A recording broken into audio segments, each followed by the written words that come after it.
اپنے بچوں کو اعلیٰ تعلیم دلوانے کی خاطر دادا جان نے گاؤں کو چھوڑا اور شہر کے ایک پرانے محلے میں گھر خرید لیا، جہاں عرصہ دراز سے پرانے مکین کے آبزین تھے۔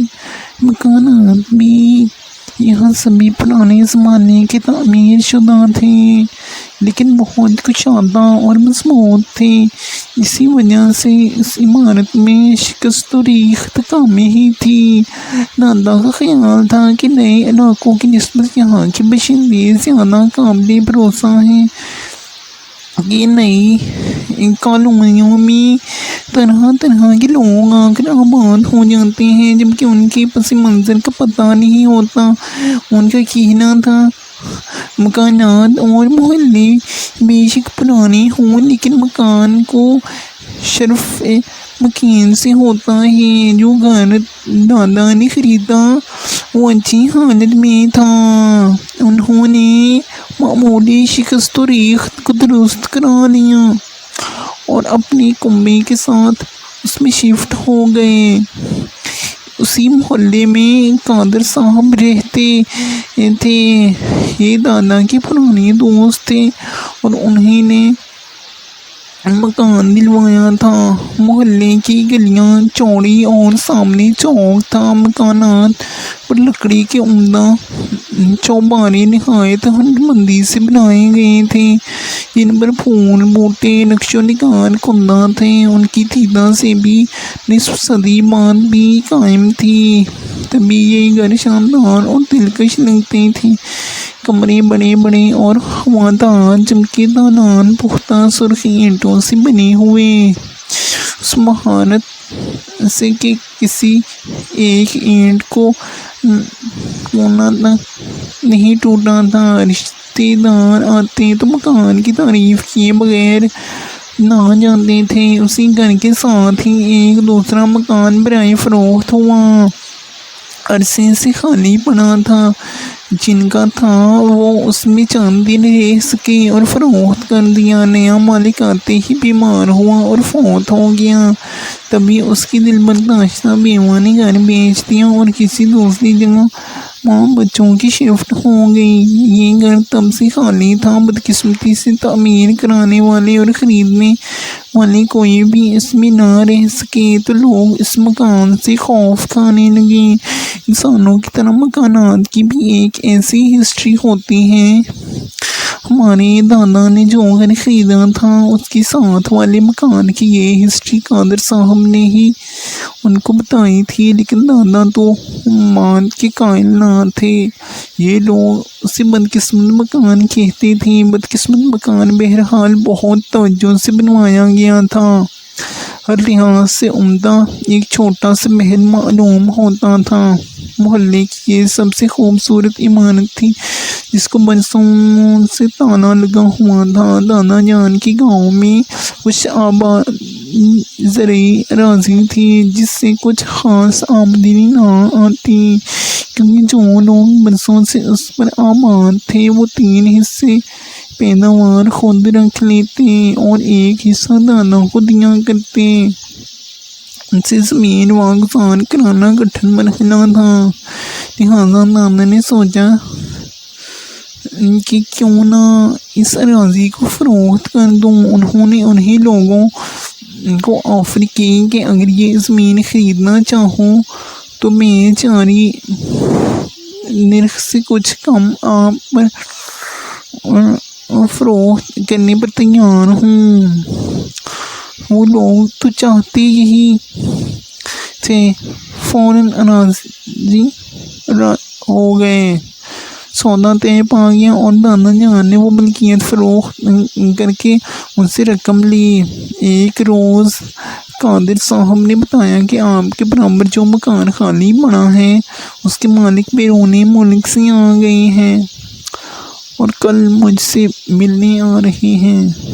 وہ اس گھر کو سستے داموں بیچ رہے ہیں۔ کیونکہ خریدار کوئی نہ تھا، وہ بولے ان سے بات کرو، یہ مکان مضبوط اور خوبصورت ہے، میرے گھر کے ساتھ جڑا ہوا ہے، اگر یہ سودا ہو جائے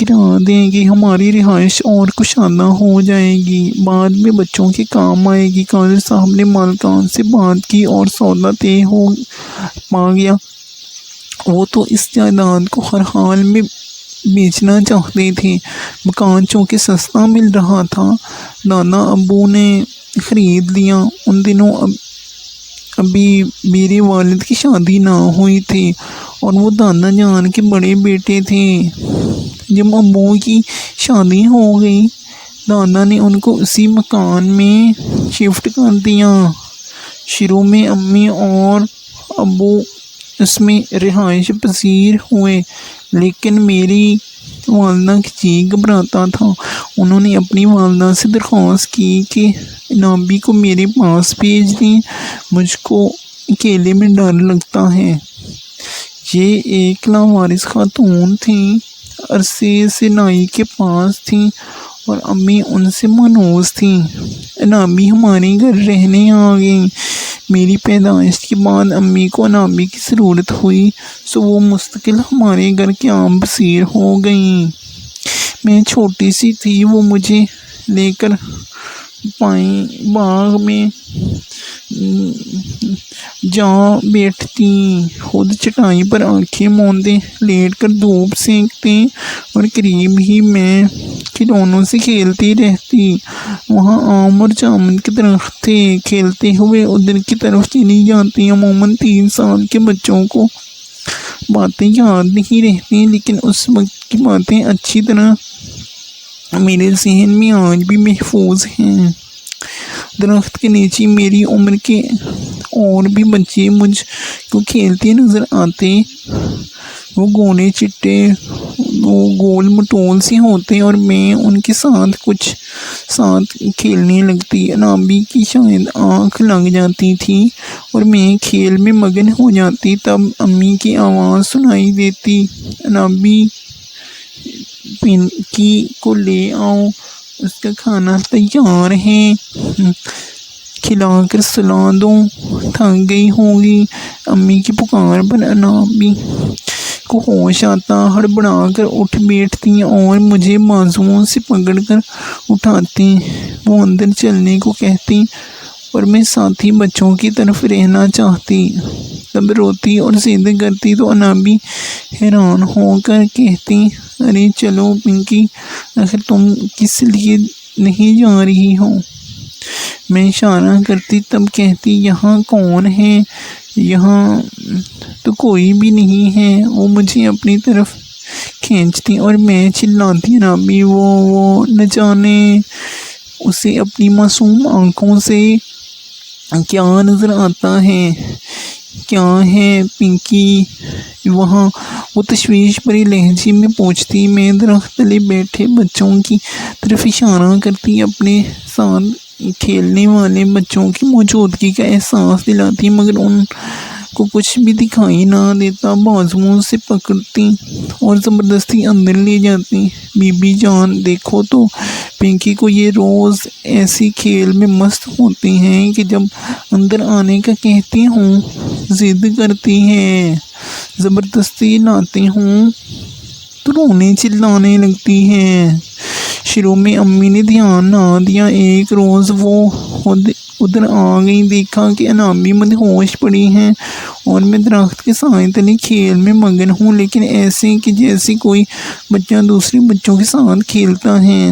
اس انداز سے میرا کھیلنا امی کو عجیب لگا۔ آگے بڑھ کر مجھے اٹھا لیا، تبھی رونے چلانے اور مچلنے لگی۔ اتنے میں جو بچے میرے ساتھ کھیل رہے تھے وہ اٹھ کر بھاگے اور غائب ہو گئے۔ یہ منظر صرف میری آنکھیں ہی دیکھ سکتی تھیں، کوئی اور نہیں دیکھ سکتا تھا۔ لیکن بچپن میں مجھے تو اس امر کا ادراک ہی نہ تھا کہ میں کیا دیکھ رہی ہوں، جو نابی اور امی کو دکھائی نہیں دیتا۔ گرمیوں کا موسم آ گیا۔ اب صبح سے دھوپ تیز ہو جاتی، درختوں کے سایوں نے رخ بدل لیا۔ نابی مجھے وہاں نہ بٹھاتی جہاں میں پہلے بیٹھ کر کھیلا کرتی تھی، لیکن وہی بچے دوسری سمت میرے پاس آ کر دائرے میں بیٹھ جاتے اور کھیلتے، صرف مجھے ہی نظر آتے تھے، انامی کو نہیں۔ تپش بڑھتی تو وہ مجھے وہاں سے اٹھا کر صحن میں لے جانے لگتی۔ میں کہتی انامی دیکھو وہ سامنے بیٹھے ہیں، مجھے انہی کے پاس جانے دو، ان کے ساتھ کھیلوں گی۔ اب میں خوب فراٹے سے بولنے لگی تھی اور اپنا محفوظ ضمیر سمجھا سکتی تھی۔ کون ہے، کہاں ہے؟ انامی گھبرا جاتی۔ دیکھو وہ رہے بچے۔ کون سے بچے بھائی؟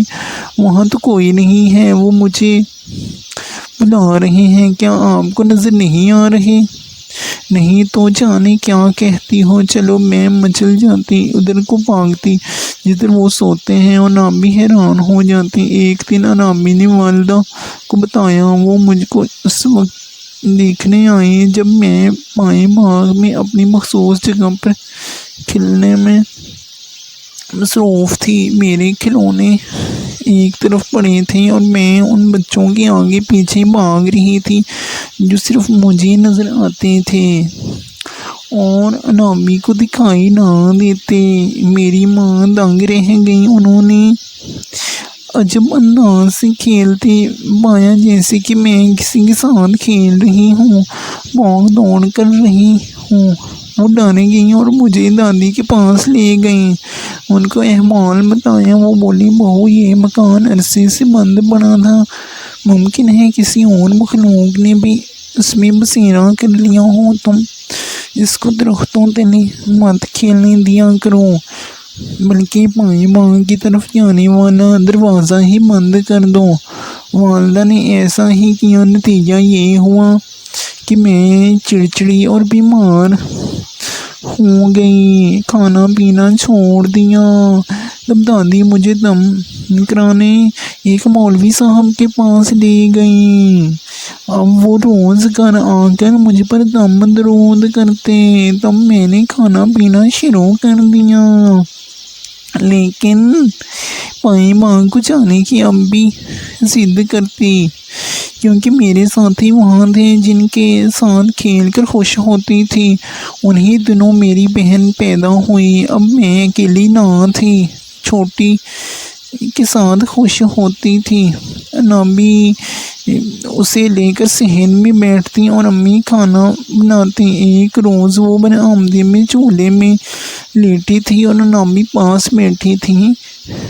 میں بھی پالنے سے لگی تھی کہ اچانک انامی نے جمائیاں لینی شروع کر دیں، پھر وہ فرش پر لیٹ کر سو گئی۔ تبھی میں نے دیکھا کہ ایک عورت پالنے قریب آئی۔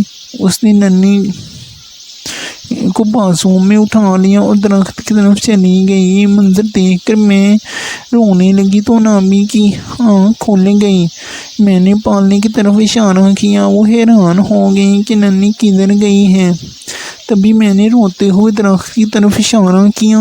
اس وقت میں بول نہ پا رہی تھی، جیسے زبان کسی نے پکڑ لی ہو۔ انامی گھبرا کر اندر کو دوڑی اور امی کو پکارا، بی بی جان کہاں ہو؟ ادھر آؤ، کیا شگفتہ کو تم اٹھا کر لے گئی ہو؟ وہ پالنے میں نہیں ہے، قبل ازیں امی آتی مجھ کو اور دوبارہ برآمدے میں نظر آئی۔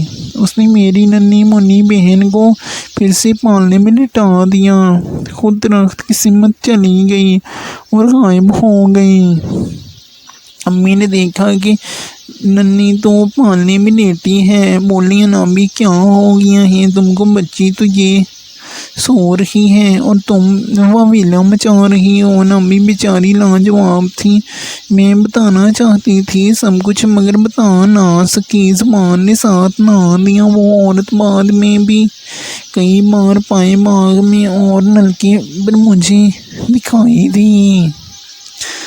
کبھی بچے اس کے ساتھ ہوتے اور کبھی اکیلی ہوتی۔ وقت گزرتا رہا، سمجھ آتی جا رہی تھی اس گھر میں کسی کو کچھ نہ کچھ غیر معمولی ضرور محسوس ہوتا تھا، لیکن ایک میں ہی تھی جو کبھی کچھ اور کبھی کچھ دیکھتی تھی اور کسی سے بیان بھی نہ کر سکتی تھی۔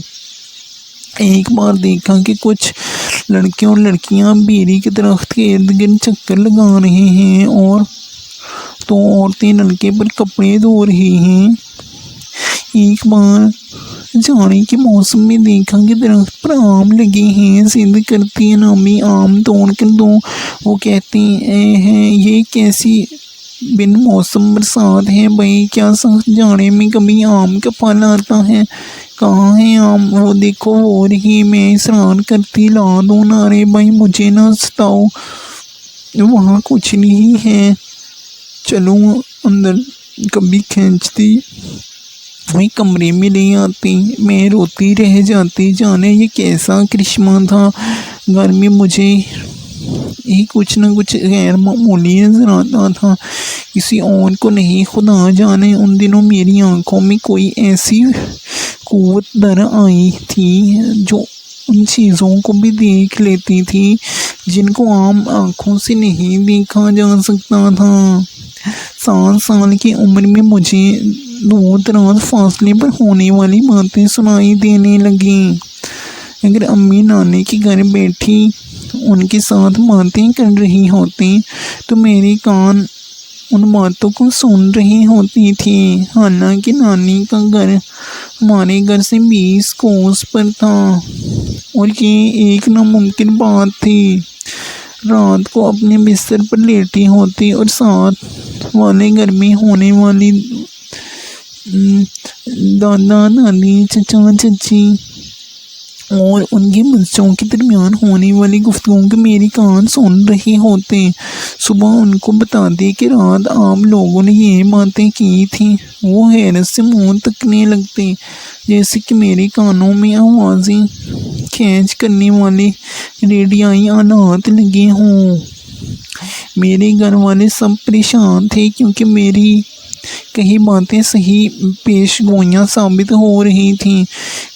کسی صبح کہتی ابو آج گاڑی پر مت جائیے، آپ کی گاڑی کو ٹکر لگے گی اور ایسا ہو جانا۔ یہ میں نہ کہتی تھی، کوئی میرے دل میں کہتا تھا۔ دادا کے انتقال کے بعد میرے ساتھ غیر معمولی واقعات زیادہ ہونے لگے۔ میرا تو بچپن تھا، معصوم عمر تھی، جو دیکھتی سنتی بیان کر دیتی۔ کچھ عالموں سے پوچھا، انہوں نے ابا اور چچا کو مشورہ دیا کہ اس گھر کو چھوڑ دو، کسی اور جگہ سکونت اختیار کر لو، لگتا ہے گھر بھاری ہے اور آپ کے بچے پر اثر ہو رہا ہے۔ ابو اور چچا نے تگ و دو شروع کر دی، بالآخر دونوں مکان فروخت ہو گئے۔ سامان جانے لگا۔ جس روز ہمارا وہاں آخری دن کا قیام تھا، رات کو میں نے اپنی کھڑکی سے دیکھا کہ کچھ لوگ صحن میں جھاڑو دے رہے ہیں اور عورتیں ان کی مدد کر رہی ہیں۔ بچے ہاتھوں میں دیے لیے تھے جن کی روشنی چاندنی جیسی تھی۔ وہ میری طرف افسردہ نگاہوں سے دیکھ کر ہاتھ ہلانے لگے۔ یہ وہی بچے تھے جن کے ساتھ میں بچپن میں کھیلا کرتی تھی۔ اب میری عمر 8 سال تھی اور کافی شعور آ چکا تھا۔ صبح ہم نے وہ گھر چھوڑا اور نئے گھر میں چلے گئے۔ بتاتی چلوں کہ میں بچپن میں بھی کسی شے سے خوف نہیں کھاتی تھی۔ بلیوں اور کتوں کو دیکھتی تو ان کے پیچھے دوڑنے لگتی۔ بچے خصوصاً چھوٹے ہوں تو ایسی چیزوں سے ڈر جاتے ہیں، لیکن مجھ میں ڈر تھا ہی نہیں۔ بہرحال جو بچپن رخصت ہونے لگا، مجھے ڈر بھی محسوس ہونے لگا۔ اب میں اکیلے اندھیری جگہوں کی طرف جانے سے ڈرنے لگی اور کتے بلیوں سے خوف کھانے لگی۔ نئے گھر میں سب کچھ معمول کے مطابق تھا، سچ شکر کہ وہ غیر معمولی حالات اور چیزیں جو پرانے گھر میں دیکھی تھیں وہ اب نہیں دیکھتی تھی۔ وہ سب کچھ بچپن کی باتیں ماضی کا قصہ بن چکی تھیں اور پرانے گھر میں ہی رہ گئی تھیں۔ نئے گھر میں والد صاحب نے آتے ہی خیرات کی اور گھر کا صدقہ دیا، بکری کاٹ کر غریبوں میں کھانا تقسیم کیا اور 40 دن تک تلاوت قرآن بھی نئے مکان میں کرواتے رہے کہ گزشتہ گھر میں جو غیر مرئی طاقتیں اگر تھیں تو وہ یہاں ہمارا پیچھا نہ کریں۔ یہ نیا گھر ہم کو راس آیا، مبارک ثابت ہوا، کسی وہم اور وسوسے سے بھی نہیں گھیرا۔ سبھی پرسکون اور مطمئن ہو گئے، مگر میں آج تک مطمئن نہیں ہوں۔ ہمہ وقت یہی سوچتی رہتی ہوں کہ بچپن میں پرانے گھر کے اندر جاگتی آنکھوں سے جو دیکھا کرتی تھی وہ سب آخر کیا تھا۔ بھلانا چاہوں بھی تو ان مناظر کو بھلا نہیں سکتی۔